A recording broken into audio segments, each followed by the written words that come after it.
already hit go live. So you need to go to the other. I think you need to go to click on that first eyeball there. This one. Oh, we live. We are live now. Now we're live. Okay, so that's the Huberman. Okay. How many people voted on this? What was the percentage? 46? Everybody, and I guess we're not going live on Instagram, huh? No, we're setting that up now. Over 4,000 votes. 4,000 people voted for, or 4,000 people voted for nutrition. So the best recovery methods for athletes. 4,000 of you guys voted on that. That's freaking wild, dude. That stuff blows me away. I love it. We are live. How is everybody doing? We're going to go right into my discussion on protein intake right away. I want to get right after it. I think it's awesome that so was there more than 4,000 people? So 46% voted for recovery methods or nutrition. Does that mean that there was 6,000 other votes, Jason? It's like 10,000 total? No, I think it was 1,000. I have to look at the thing. You think it was total 4,000? I'd have to look at the number. Okay. So we are going over the best recovery methods for athletes. And I just want full transparency. We are only going to be talking about athletes in drug-tested events and recovery methods specific to recovery for in a legal manner. Although maybe I'll go over this real quickly, is that we're doing some research work on, and if you want a good recovery method, right here is kombucha, which we're going to get into, especially for endurance. But we ended up doing a little bit of research. A paper just came out with increasing hemoglobin. Okay, so red blood cell mass, and hemoglobin is a protein that transports oxygen to your muscles.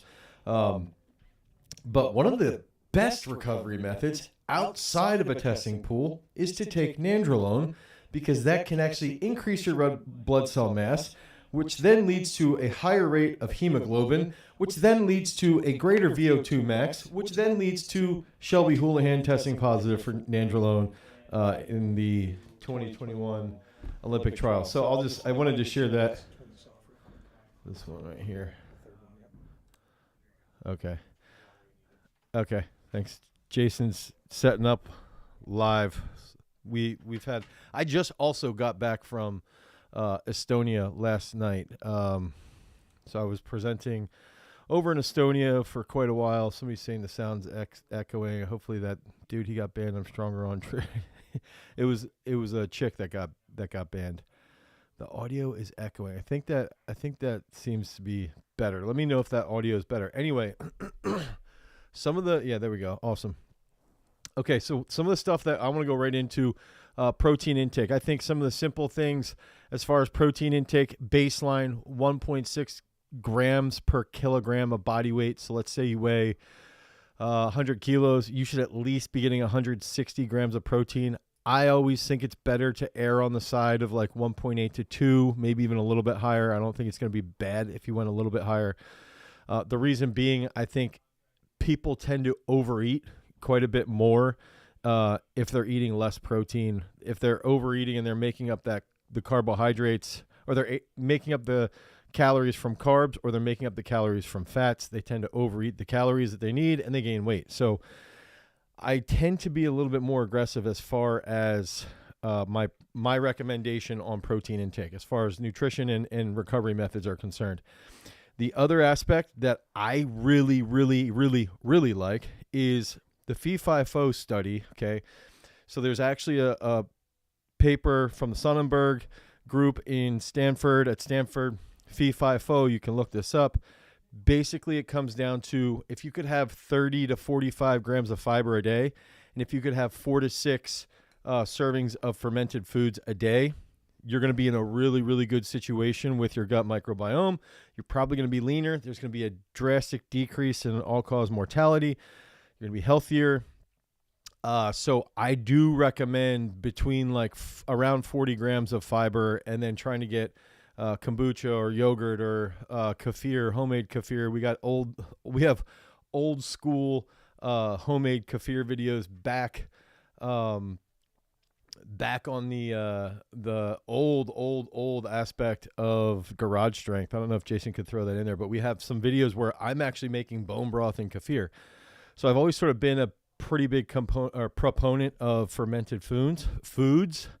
And I also believe that kombucha, there's like this old East German information where they talk about kombucha as helping with their swimmers, along with the drugs I'm sure that they were using. But if we have, I do think that kombucha can help with endurance athletes. So let's get into next step. I want to go into right here. Might echo a little. Here we go. See if you guys can hear this. That he threw out was 1.6 grams per kilogram of body weight, being the lower end of the range, up to, I believe it was as high as 2.4, maybe even as high as 2.7 grams of protein per kilogram of body weight per day. That's a pretty broad range, but it's on the higher end of what I think most people think of in terms of. I don't know if you guys can hear this. And then again, some people might already be right there, or maybe even above that value. Now, of course, Oh, you guys depends can't. on whether Gosh, people are I'm on being the so stupid right now. This is my jet lag. This one. Lower. There we go. Can they hear that, Jason? Yes, it's just going to be a little echoey during the intake. intake portion. And then again, some people might already be right there, or maybe even above that value. Now, of course, this all depends on whether or not people are omnivore, vegan, meat-based, etc. We won't even go there. But assuming people are getting enough protein per day, so somewhere in that range, and they are spreading out that protein intake to accommodate the fact that the body can only assimilate a certain amount of protein in any given sitting, what do you like to see people ingest at some point post-hypertrophy inducing workout in order to get the protein synthesis advantage, if you will, that is stimulated by that workout? Earlier you mentioned the It's crazy. Just ask the question. These are like the Huberman podcasts. It's like, within the first 90 minutes, ask him, X amount of let him answer. 30 minutes of, You do a workout to get a big pump. What's the best amount of protein you want to see? Answer, Galpin. How broad? Sorry, that's a like matter of debate. But when somebody is training specifically for hypertrophy, assuming they are getting enough protein from quality sources in their other meals, and assuming that their overall macronutrient intake and caloric intake is high enough, that is, they have enough of a caloric surplus that they have the raw materials for hypertrophy. ask the question. What do you like to see people ingest at some point post-workout in order to facilitate muscle protein synthesis and recovery? And this could include nutrition and supplementation, or if you want to divide those answers out, feel free to do so, of course. Yeah, okay, great. So a ton of work came out of Don Lehman's lab. It was actually Lane's mentor, as well as Stu Phillips at McMaster. So a ton of work there, and we can answer a number of things here. Oh my so gosh. Lane's numbers that he recommended, also known as about 1 gram of protein per pound of body weight. It's a great start. Now, once you slide below That's per that, pound, right? 1 gram per pound. Right, and earlier, Which is just to also make sure, because we're 2.2. changing units here, it was 1.6 grams per kilo. Okay, so I wanted to point out, I'm going to get off of here just because that took quite a little while there. If I use this, but then turn this up, turn that off and turn this on. Okay, so I think that Lane Norton for me, so they're talking about Lane Norton, his number being that almost, so 1 gram per pound of body weight. That would basically be 2.2 grams per kilogram. So I had said start at 1.6, right? And you would essentially work up to 2.2 grams per kilogram. In this case, if you have somebody who weighs 220 pounds, they would have, around 160 grams of protein as a starting point. That's the starting point. And then what you can do is you ideally would shift that slide. So you start to shift them to keep going a little bit higher, a little bit higher, a little bit higher, until they get to the point where they're having about 220 grams per day. Okay. And so post-workout, what I would say is I wanted to get into what they were going to talk about. My issue, and I do have this issue with some podcasters where it's like, we know the question that they want to ask, and it's sometimes just like, just go, ask it. So I do have that issue sometimes, and maybe I should just be more patient and just go back and watch it. So if you guys want me to go back and watch that, I will be there. I will go back and watch that for sure. Okay, so I think that Andy Galpin, phenomenal resource. Andrew Huberman, incredible resource. I've listened to their stuff constantly. I believe Lane Norton is probably the number one research-based influencer or research-based propagator out there. I think he is absolutely the best in regards to nutrition.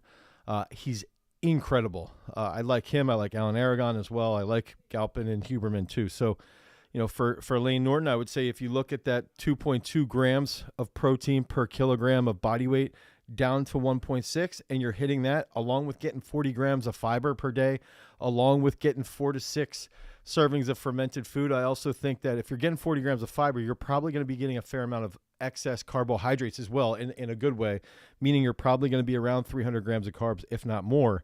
And then you can sort of backfill with fats. That's sort of how I like to set that up. And I just wanted to go over that. And it's like, maybe I'll be patient here and let you guys. So you guys are saying, let's go back in here. Yeah, there's my old school kefir video. Let's put a poll up. Should we watch 30 seconds of Dane when I was 24, 25 years old to actually watch that kefir video? If you guys vote on it, then we'll get back in here.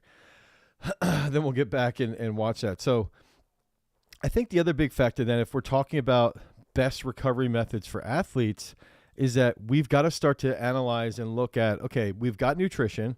Okay, so we're getting, let's say post-workout, let's say you get 30 grams of protein from a supplement, okay? So you get 30 grams of protein from a supplement. I would then rest for about an hour and a half, meaning don't eat after that. So you eat sort of like within an hour after training, okay? And I would have 30 grams of protein, like whey protein or beef protein or plant protein with potato protein, something like that. And then I would come back, okay? And I would say, after I have that, I would wait about an hour to an hour and a half. And then you guys got to go vote on that 15 years ago. That kefir video is from 15 years ago. Then I would come back and say, all right, now about an hour after I have the supplement or an hour and a half after I have the supplement, I want to have another 40 to 60, 40 to 80 grams of protein from food. Okay. And I also want to have that with some type of carbohydrates and then likely some type of fat like butter, fat off of meat if I'm eating meat, possibly anything along those lines. So those are like the key nutritional aspects that I think we've really got to dial in if we're talking about, mastering details. And I think that's the big factor here, is that we have to analyze one of the 6 key methods of becoming a freak athlete is mastering details, and understanding nutrition falls under mastering those details. That's part of that best recovery methods for athletes. Now, the next part of mastering details is going to be going into, okay, how often should we be doing something like mobility, and how long should we be doing mobility? And then what are some example exercises that we can use? Do some of our athletes use intra-carbs or intra-workout carbohydrates? Yes, some of our athletes do that. So I think that if we're going to talk about mobility, I think it's important to recognize first, we can use yoga, okay? We can use static stretching. We can use foam rolling. We can use any type of dynamic exercises. We can use, even in my opinion, to a point, some type of meditation where we're in specific positions, long duration stretching. So I think that when we're analyzing mobility, first of all, I think you should err on the side of talking to someone like Mobility Doc. John Giacalone is a huge resource that we use. He works with all of our elite athletes. Works with Rudy Winkler as well, bunch of other world-class athletes. I think as far as I like to even look at like mobility bites. Okay. So mobility bites might be like, yo, do 5 to 7 minutes of mobility like 3 or 4 times a day. Okay. Or you can do 5 to 7 minutes of mobility in the morning. Okay. And then after the morning, then before a workout, you can do another 5 to 10 minutes before your workout of mobility, probably 10 minutes or more, right? Then you do post-workout. Let's do another 10 to 12 minutes of mobility post-workout. Okay. Then at the end of the day, maybe you do another bite, 5 to 7 minutes of a long duration stretch. Okay.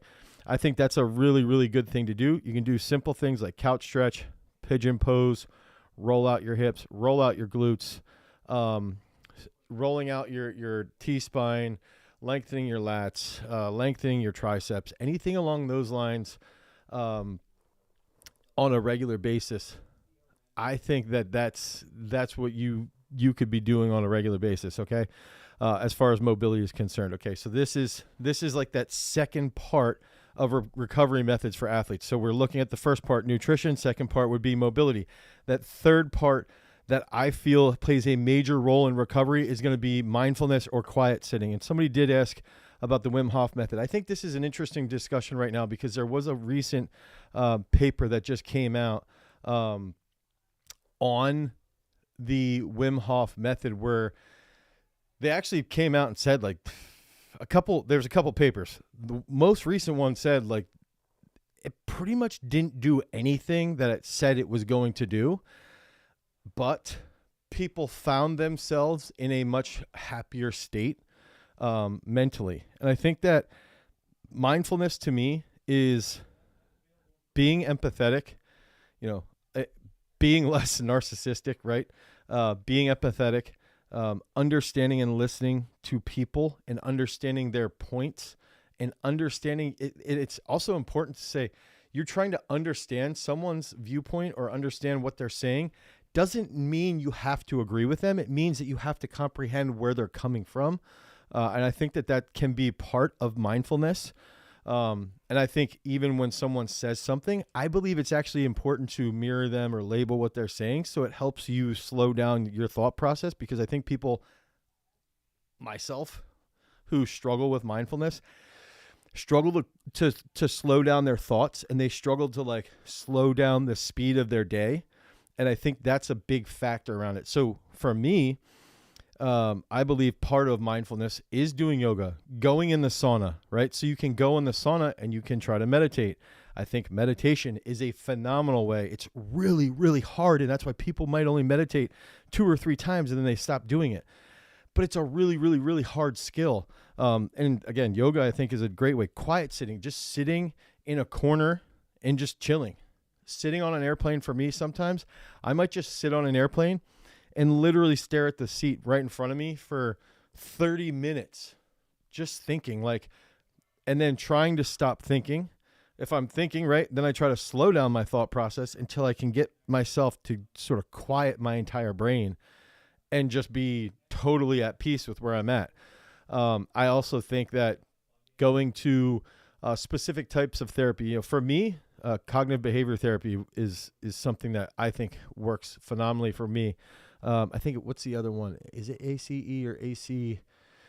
Oh, I gotta look. I've got a couple that I played around with that I felt helped with internal dialogue and how to handle specific scenarios, giving you skills, and also like being able to help yourself navigate through different situations socially. But I also think that this plays a major role in recovery, because you learn how to handle stress and you learn how to regulate your emotions a bit more, which can then have a positive impact on recovery.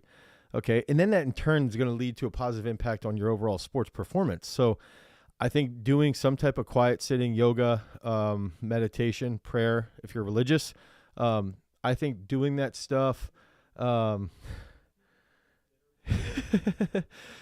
I just saw what Solidarity posted. It's funny. I think doing those things on a regular basis, once a day for 10 minutes in the morning, once a day or once at night for 10 minutes, I think that stuff can really pay off big dividends for me. I really, really like going in the sauna for 30 minutes and try to just be by myself. It's really, really hard when you have 30 people who want to get into the sauna, but I think that's a great place to also be able to do that. I also think sometimes part of mindfulness is like training, or for me, going for a run. Going for a run is very, very relaxing because I can just chill out. So any type of focus or ability to handle stress is going to help improve that overall recovery, right? Okay, so the next aspect, let's get into is talking about some sleep. And I want to go in and react to one more video here. But basically, people have talked to me, when I was just in Estonia, I had a decent amount of people asking me, I hear you talk about sleep quite a bit. And I hear you guys mention that you try to get your athletes to have 8 to 10 hours of sleep. That's crazy. And we've got to remember that oftentimes people who are trying to get 8 to 10 hours of sleep are going to be elite level athletes, right? And the part that bothers me is that high school and college kids will say like 8 to 10 hours of sleep. That's a long time. Dude, when you're in high school or you're in college, stop thinking that you're busy. Like, seriously, you're not busy. You have no idea what it's going to be like. Like, you can get 8 to 10 hours of sleep if you prioritize that as part of your recovery. So as far as like recommended duration with sleep, I think the big factor comes into 8 to 10 hours of sleep. I think it should be quality. I think you should be avoiding electronics and social media and things along those lines for about an hour to an hour and a half. I think you could do a lot of quiet sitting or meditation prior to sleep, which is going to help you calm down, help you be a bit more focused before you get to bedtime. It's going to improve that sleep quality. And one of the big things here with, everybody has talked in the past about REM. I think not the band, great band, but I think another big factor is that if we took out REM and we actually focus on deep sleep is where we're going to see the action of our sleep spindles firing very, very well. Okay. And if we can improve our deep sleep from being about 10% to growing to like, let's say 12 or maybe even as high as 15%, 15% would be probably quite a bit high. If you can get to around 10 to, consistently 10 to 12% of your sleep is deep sleep, that's going to really, really help you feel fully recovered. And that's stuff where I do believe that getting outside in the morning, establishing your circadian rhythm can play a big role. It can help you with adjustments to time travel as well, or jet lag and things along those lines, which I'm experiencing a little bit. It's easier for me. It's always easier for me to come back from Europe than it is to go to Europe. Whenever I go to Europe, I get destroyed. When I come back, it's much easier. But what I feel then, I want to share this, is like, when I go to Europe or when I travel somewhere, for me personally, I have an immediate negative impact on my running, on my lifting, on how I feel. I'm groggy, I'm sluggish. I wake up in the middle of the night, I'm frustrated. I'm really, really tired, right? So all of those things will have a negative impact on my overall performance, my overall power output. So with athletes, that's going to make them also more prone to injury. Okay, that's going to make them more prone to illness. That's going to help them potentially lose strength levels. So ever been on a battlefield day and ever hear gunshots? No, fortunately, I have never had to do that. When will we get that hot yoga video you've been teasing for ages on the podcast? That's going to be a little bit while. Avoiding electronics in the bedroom helps the time to sleep in your experience. Yeah. So, I mean, even that, like, I'm privileged enough that I did not have to be in a war or anything along those lines. And that's stuff that's real for a lot of people that I can't relate to. And those are things that can really, really, really screw with people's sleep. It can really screw with people's overall health and longevity as well. And so I think that when we're looking at recovery and when we're looking at mastering details, we're going to start with that nutrition, which we just went over, the mobility we went over, mindfulness we went over, and now we're finishing off with sleep and what we need to do. So I want to go into listening to about 90 seconds of Mike Israetel talk about sleep. And we've even got a video. I think that we might actually have a video about sleep being the new anabolic. So let's check this out. Turn this off, Dean. Actual ways to explain what I'm going to say is sleep is the best drug, so to speak. Now, In reality is if you sleep close to the right amount, every other muscle building drug is way more powerful. An hour of extra sleep beyond what you need offers you nothing and actually has downsides. An hour of extra sleep that brings you from sleeping 2 hours less than you need to 1 less than you need is unreal powerful and comparable to tons of anabolic drugs. If you're trying to sleep 4 hours a night and you need 8, adding in another 4 hours roughly every night is the equivalent or more than taking essentially the kitchen sink of drugs. Sleep is that important. It is critical. It is foundational. Why? A couple things. First, much of your growth in muscle actually happens while you sleep. You guys remember that movie from the 90s, While You Were Sleeping? That motherfucker must have got jacked up. That's when I got out of the movie. I think there was love involved. Number 2, why do you gain a lot of muscle when you sleep? One of the reasons is that growth hormone pulses the most when you are sleeping. There is a reason that little kids physically double in size over the years, grow myocytes and all that crazy kind of shit, transform. You guys ever been around little kids before? My parole officer says I shouldn't be doing that. But if you've ever been around little kids, they sleep like 12 hours out of every 24. Holy shit. And they just keep growing and growing and growing. They're growth hormone producing and consuming machines. All right, let's get it back over here.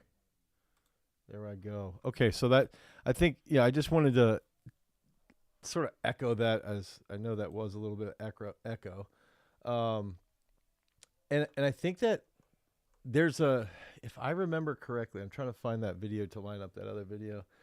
The Kefir video, by the way, because that just came in, that 40 of you guys voted and 78% said you want to watch the video of me making kefir from way back in the day. So, oh, here's my kefir.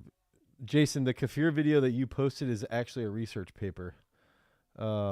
Just so you know there. So I think that one of the other factors there that we've also got to realize, I think it's Matthew Walker. I want to say, so he's a sleep specialist, another sleep specialist that is, I believe, from Stanford as well, ironically, along with Huberman and the Sonnenbergs, is that he's done a video, I think it was on Tom Bilyeu's podcast that I saw, where he talks about if you sleep, let's say you sleep 5 hours a day, and if you're sleeping 5 hours a day, versus getting your typical, out of 5 hours a day, let's say you should be getting a typical 8, it ends up being like an ungodly amount of increase. You have a drastic increase in your exposure or your ability to fend off cancer. And so he sort of talks about how every day your body's, and he's telling this to the podcaster, like every day your body is producing cancer cells, but when you sleep, apoptosis happens to a point. There's going to be, your body can sort of flush out and handle the necessary aspects of these cancer cells. And I'm not saying I know anything about this outside of what he talked about, but what he ends up saying is, like, if you're sleep deprived, like 4 hours, 5 hours, 6 hours regularly a night, instead of getting like 7, 8, 9 hours a night, you will have a much higher likelihood of some type of cancer or something along those lines relative to somebody else who is getting that much sleep. And I think that that's one of the downsides of if you're drinking alcohol, right? And so if you think back, right, if you now take a step back to what Israel was saying with the GH pulsing and getting those extra 2 hours of sleep. So instead of getting 6 hours, you're getting 8 hours, and how that's basically equivalent to taking a kitchen sink of anabolics.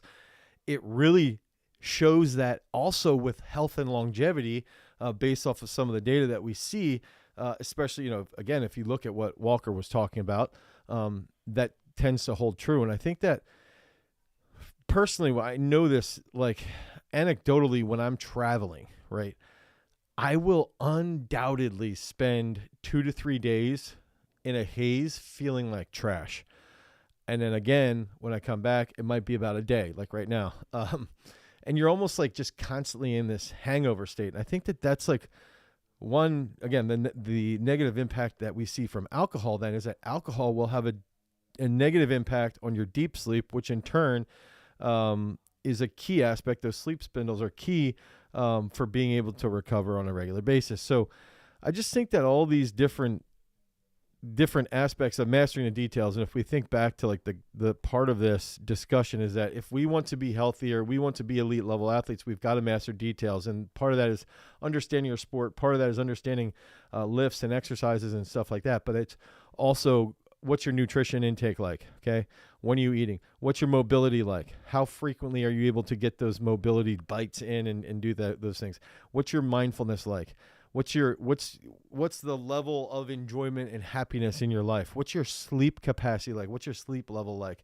And I think that as we start to see, and Keith has commented here, sometimes you'll see there's a paper that discussed when men have children for the first time, their test gets like cut in half, right? Like literally just cut in half.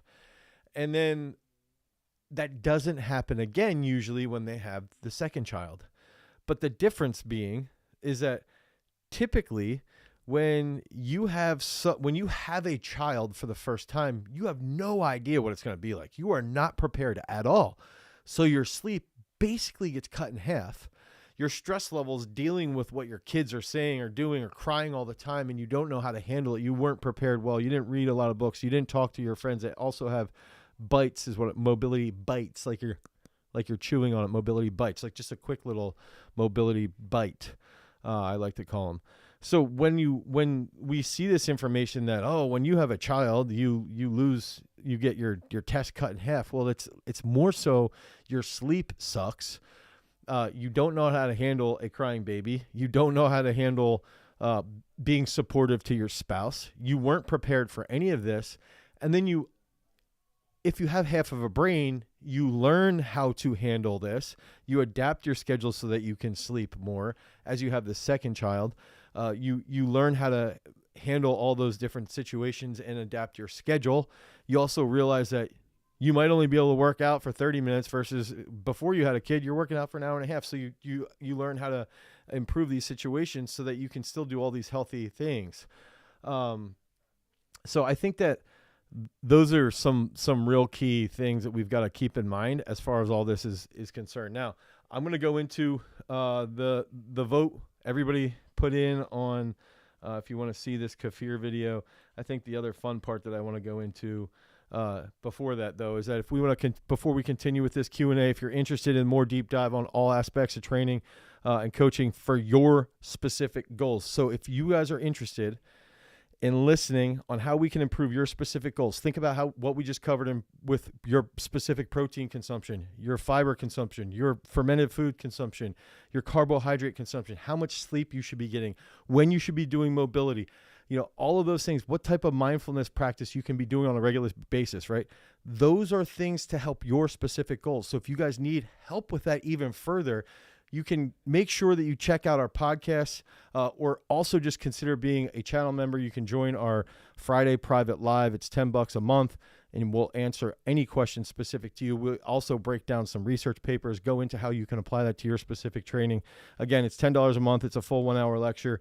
All you've got to do, it's a full hour lecture. It's cheaper than a cup of coffee, but just click the join button if you're on the desktop, or click the link in the description to become a channel member. But if you don't want to spend those $10, you can also check out the Garage Strength podcast or on YouTube or on any podcast app. Okay, so let's get into, let's jump over here. You guys got to wait till you see this video. I don't know if you've seen this yet, but you're going to absolutely love this, right? I don't know if you guys have seen me. Okay, look at that old school video. There I am. Hello, this is Dane from Garage Strength. Today I'm showing you how to make kefir.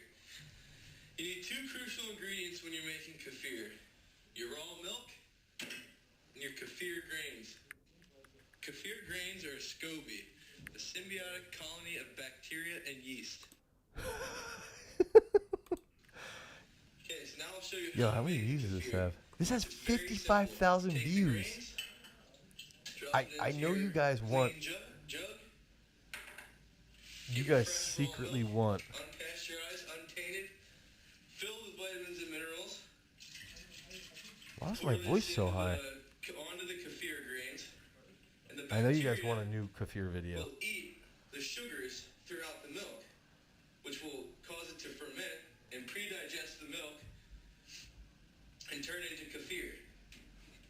Keep in mind, kefir is a living, whole food filled with vitamins and minerals, good for right after a workout.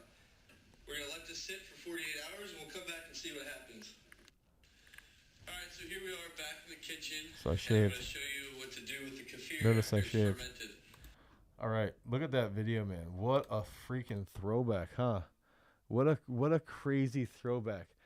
Tell me, what camera were you using back then? I was just trying to figure that out. Like, I didn't have a cell phone when we first started. So this is 14 years ago. That would have been 2009.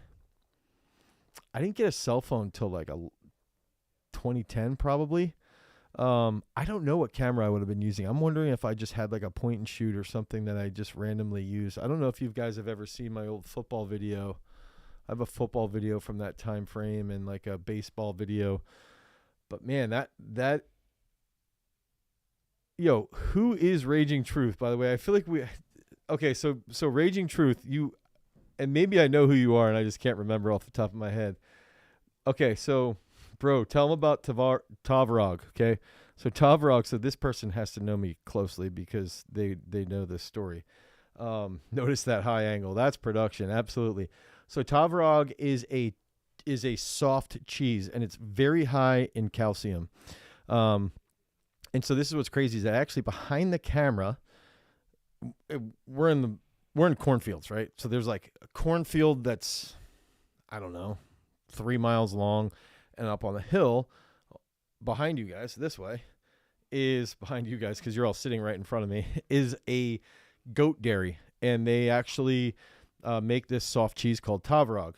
And so the interesting part here is that they also own a country store where we tend to go and get kefir from. We get kombucha. Actually, that's where I get this kombucha and things like that, right? They're like an old Pennsylvania Dutch store. So I would go there with when my kids were growing up, Lincoln, Sanderson, twins, and we would get Tavrog. And what I did was we would get the Tavrog because it's a softer cheese. And so around a year old, maybe a little bit past a year, when we knew that the kids were able to digest milk or handle milk, we would give them Tavrog. Again, it's a soft cheese. I think it's from Russia, if I remember correctly, high with calcium. And then what's interesting is that I was doing this for Lincoln. I did this for Sanderson. And then all of a sudden I watched this old lifting video with Dmitry Klokov and Akayev. Okay. And they were eating just like a pound of Tavrog after their training session. And like, they were eating, what else? Bone broth and stuff like that. And I think that because we also have an old bone broth video as well.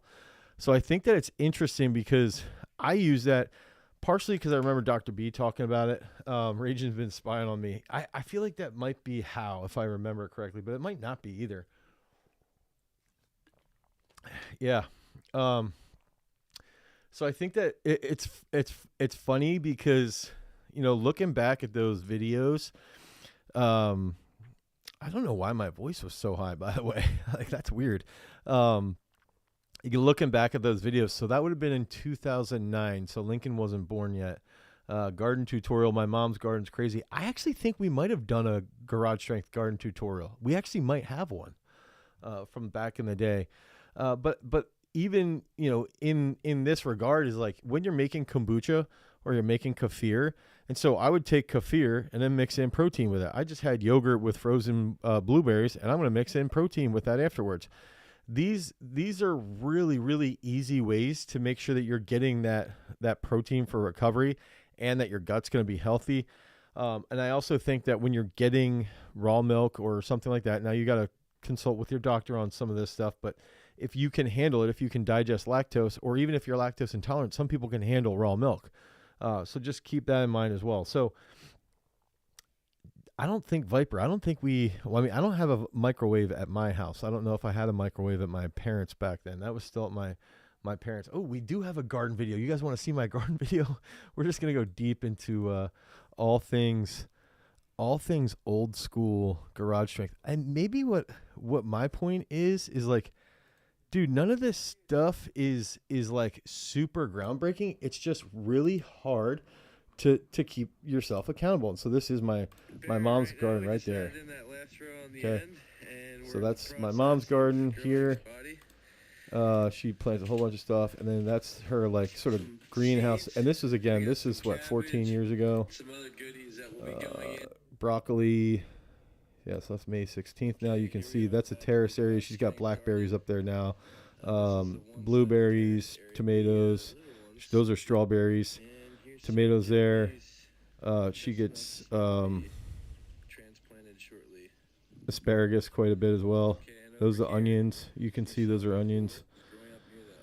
Yeah, so I think, just going off of this stuff is like, it's one of those mastering the details. And I think that's one of the benefits is that if you're just paying attention and you're listening and you're open to other ideas and you're open to like the best ways to help yourself with recovery, you can start to learn about some unique methods. And that's also where something like sauerkraut can come into play, right? You grow a whole bunch of cabbage. It's the fall. You need to preserve you need to preserve, you need to preserve some of your cabbage. So you make sauerkraut or kimchi, and then that's going to give you a higher dose of vitamin C. That's going to help also with your fiber intake. That's going to help also with your fermented food intake. So I think that stuff's really important. So you guys just finished up that sleep survey where 35% of you said you get 8 hours, 34% said 7 hours, and then 14 said 9+ hours. That's impressive. 6 or less is 15%. That's pretty bad. I think that for me, yeah, it depends when I travel. What's crazy is when I travel and my watch does not detect any sleep for like 2 straight days.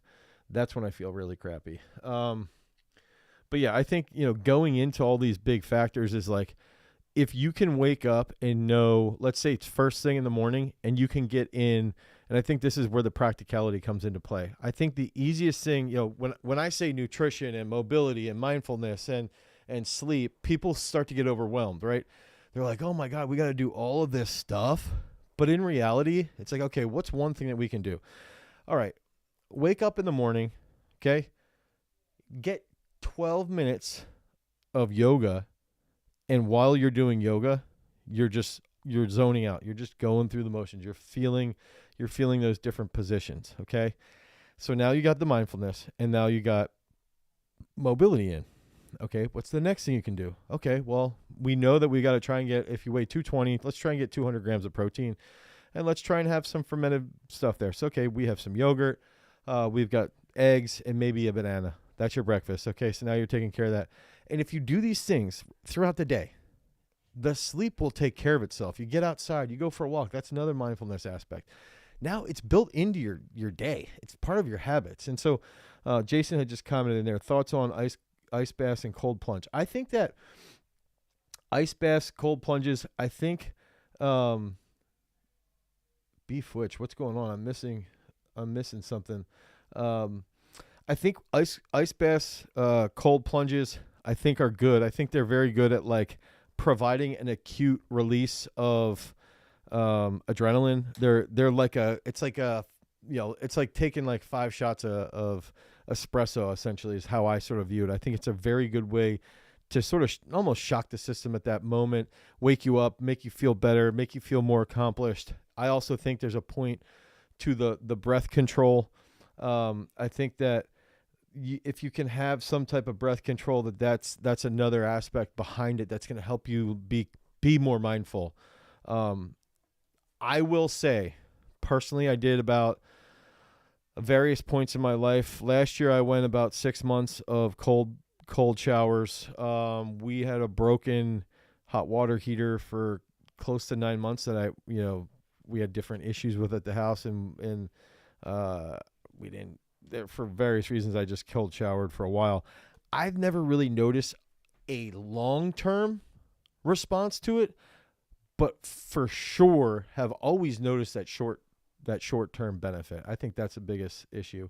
Different commented, thanks for the discus information. I hope you were so different. Were you at the, oh, you were just saying that you weren't at the European Throws Conference? Fried Rice Boy, do you ever do the same technical or absolute strength movement throughout an entire program? So Fried Rice Boy, I'm going to get to you. So Fried Rice Boy is saying, let's say I have a power clean and let's say I have a back squat. He's asking, will I power clean and do back squat on day 1 and then again on day 4? Like no matter what, the whole time, the exact same thing. And this sort of reminds me, we're doing a Bulgarian video on the Garage Strength weightlifting channel. And I would do it for like 2 to 3 weeks if I needed a very, very precise response. If I needed somebody, so like back squat, for example, we've had football players back squat every day for like 8 to 12 weeks. Okay. And both of them are Division I football players. We've done that. We have done that. We needed them to have a bigger back squat. So I think that it depends on the scenario. It depends on the situation, but it can elicit a very big response. Gotcha Racing just chimed in. Oh, you're saying throughout the different phases, but that too. So you're saying throughout all of the phases. I don't know if I would go that long. I will say so with Haley's training, we're doing very specific variations, sort of like back and forth the entire time. And I'm seeing some pretty good responses from that. Gotcha Racing. I started wrestling yesterday and I have 2 morning days. I have 2 days of morning weights with the team. I changed my peak strength from 5 to 3 days. Should I change anything? How much sauna? I'd say 3 to 4 days a week for sauna, 3 to 4 days a week. I think maybe do 2 to 3 days a week of peak strength. One of those days you can do, Bulgarian split squats video. We should do a short on how Bulgarian split squats are done with a bench. Single leg squats are the real thing. Do back squats make people shorter? No. But yeah, going back to that, I think sauna 3 to 4 days a week, do 1 athlete day, 1 upper body day, and then 1 leg day. Gotcha Racing. That's how I would set that up. Let me know if that helps. That's what I would be doing. Let's see.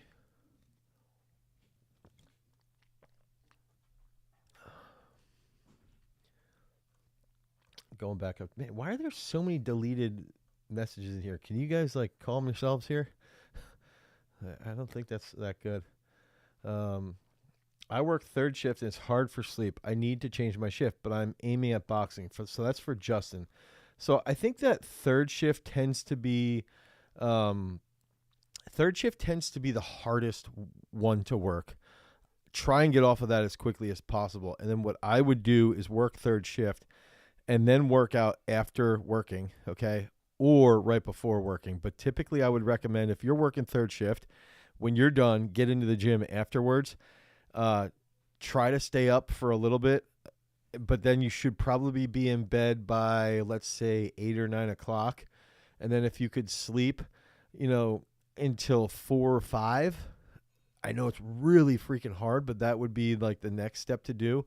I also think I would recommend using like a vitamin D light. I think that's another big thing. That's a tough one. That's a really tough one. Okay, so Big Bergs is asking, should I start doing back squats now? I'm 13. Yes, you should. You guys are throwing in some crazy questions in here. I love it.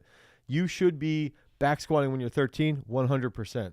When you do pad bench, do you let the weight fall on the pad or do you slow it down? I do both. We do both, okay? Depends on what we're trying to get out of it. Can you lift weights in the gym? You're 15, 100%. You should be lifting. How do you diagnose people with specific training like the football players only back squatting? I can look at benchmarks. Remember, if we have a test, okay, think about it this way, guys, okay? You got to know your vision. How good do you want to be? And if you know the vision, that's going to help you, okay? You know the vision, right? Then you know that you have to test, okay? So you have to test your back squat. You got to test your cleans. Then if you have a test, you should have a benchmark. And if you have a benchmark, Okay. Now you can know where you relate to everything, because then you're going, I got a goal or a vision of how good I want to be. I have a test that I want to help based off the strength characteristics of the sport. And then based off the test, I have benchmarks that I can use to work towards. So we can then see based off those benchmarks how good somebody is at a certain lift and where they need to make up ground. Opinions on the Nordic compression boots, I think they're decent. Opinions on RPE 30 or 5 RIR for 3 sets of lightweight for second workout session. I think that's fine. I think 25 reps might be high, but at the end, I think it might be okay. What's up, Arturo? Opinions on the, nobility for proper English. Seth Norling, I just started your 5-day workout split recently as an MMA fighter. Yeah, that's great. I'm glad to hear that. We're doing some more MMA combat stuff coming out. That's going to be phenomenal. Okay, so Gotcha Racing doesn't have a single leg squat stand, but I don't because I'm poor. Should I do them with a bench? Yeah, you can do them with a bench. That's okay, but you get that for Christmas. Get that single leg squat stand for Christmas. In terms of protein, I need 40 grams of protein for each meal. Yes, that sounds good, Arturo. Can I lift weights? Yes, different. You can. Justin, thanks. I tend to get 7 hours. 7 hours of sleep. That's great. Zinc and magnesium, also blackout curtains are huge. If you play American football, go visit the Titanic. I won't coach you. If you play American football, okay, don't know what that means. Almost time for training for me. I just prayed, and now I will get my training bag ready for training. All right, so Arturo prayed. That's part of his mindfulness. Don't forget that. How do you determine someone's training max without them actually? So I think about some of the stuff with training maxes that you can be doing is looking at rep maxes. And so that's one thing that we have inside of Peak Strength is that when you enter in your data and when you're doing exercises, you'll hit PRs or you'll actually be notified when you hit a rep max, things like that. And it's like a calculator on the back end that can help you with a potential maximum. I also think that there could be a point that we in the future have that in there, like a calculator inside to try and figure that out. Because I think when you do like a double or a triple or a set of 4, it's a little bit easier to help with that. Do we have a sports psychologist at GS? We do not, but I think that's something that is beneficial. Is there anything that you can be doing better? Absolutely. I think there's always something. How much protein are you taking? How much fiber are you eating in a day? How many fermented foods? How much are you sleeping? How much mobility? I'm a 15-year-old swimmer. I only have time for 3 to maybe 4 gym sessions per week. Until now, I've been doing this. Just if you're a 15-year-old swimmer, just keep doing three gym sessions per week. Make sure you try and optimize that strength, like pulls, lots of pull-ups, rope climbs, things like that. So this is for big bergs. As far as like prepping for high school football, right? Guys, like Peak Strength is built off of how we're going to be developing athletes, okay? So we built the system around football. We built the system around wrestling. We built the system around throwing. We built the system around sports like field hockey. If you get in there, okay, and you're thinking of if you think you want to be a really good football player, go in, fill that out, sign up for Peak Strength, and inform it that you want to play football at a really high degree. That's really going to be huge for you. As far as arm wrestling content, we're going to get there. If a softball player can only work out 30 minutes every 3 to 4 days, 100%, that's very valuable to get that, to try and get those days in. I can do 20 bodyweight pull-ups straight with no muscle fatigue, but recently I could barely do 3 pull-ups. It felt heavy. It could be. I would just keep an eye on that. You might have something going on. I would keep an eye on that. Is there anything I can be doing to be better? Okay, let's go into like 2 or 3 more questions. What a phenomenal live. I hope you guys also like me reacting to these videos. What's the next topic we should be going over? You guys have any idea, any questions that you think? One thing I wanted to say there too is I'm pretty proud that you guys are crushing your sleep. You're getting a good amount of sleep. That's great to hear. And I think just keep looking through, the Garage Strength way is training 4 days a week for 4 years. So if we can do that on a regular basis, 4 days a week for 4 years, Will you guys be doing an Australian rules football program in the future? So we have rugby in peak strength. We have lacrosse in peak strength. I do not think we have Australian rules football, but I'm going to shut off the Instagram and go check that out for you. Maybe Jason could help me on that one. Let me see, because I've been playing around with it quite a bit. So if I get in here, I want to answer this question and know that I'm doing you justice here. If I get in here, I think maybe this is where I could help you. So we've got, you're not going to be able to see that. Yeah. So these are the sports right now, right? So we got badminton, baseball, basketball, cheering, climbing, combat sports, cricket, and then the combat sports is, fighting, boxing, whatever. For each athlete, it's different. Yeah, it is for sure. Handball is in there as well. Golf, lacrosse, marathon, Olympic weightlifting, rugby. We do not have Australian rules football in there, but I think we could add that. I do think that we should be adding that. So, Rhett, what I would do for you is if you were getting into peak strength into the app, use the rugby aspect probably would be the best. I think that would help you quite a bit for your overall training. Start with 3 to 4 days a week. That's going to help you, become a freak. Thank you, guys. I hope you, let us know what you think about that live format. I want to try and respond and try to keep us rolling with the stuff that we're doing with the video responses. I think some of that stuff's pretty fun. Even some of those old school videos are enjoyable. Ramblers' opinions on a second dose of creatine and or eat some carbs like fruit and bread. Post-workout, will it aid in recovery? For sure, if you need to get those carbs in as well. I would say 60 to 80 grams of protein per meal is high enough. All right. Thanks, guys, for tuning in. Until next time, peace.